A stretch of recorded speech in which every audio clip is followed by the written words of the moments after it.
Salut les boys et les girls, j'espère que ça va bien car aujourd'hui dans cette nouvelle vidéo nous allons parler du quatrième principe géologique de la datation relative, l'inclusion. Alors t'es prêt? C'est parti!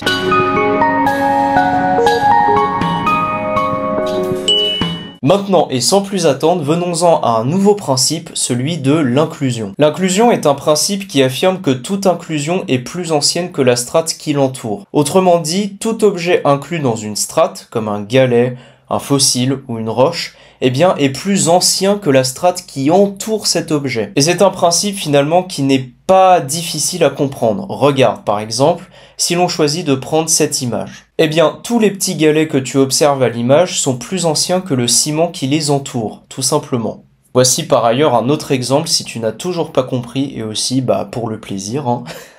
Alors il s'agit là d'un cas un petit peu particulier puisqu'il s'agit plus précisément de l'observation d'un carbonate en lame mince qui prend en compte des inclusions à la fois sédimentaires et magmatiques. Les numéros spécifiés sur cette lame correspondent à des indices géologiques très particuliers. On peut noter par exemple que le fossile numéroté en 1 correspond à un fossile de foraminifère qui est antérieur au deuxième élément car inclus dans celui-ci. Les éléments 2 eux, se sont mis en place au même moment et sont majoritaires dans la lame.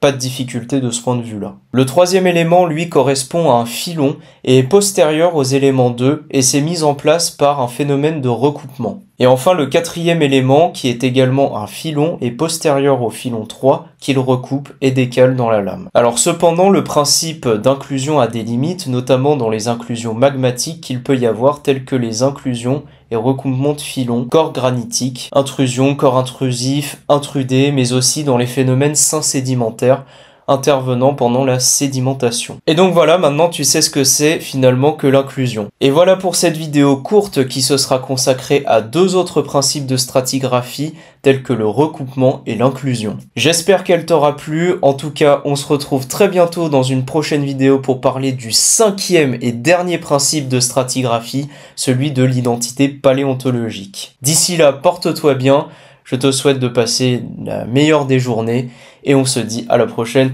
pour une nouvelle vidéo. Salut!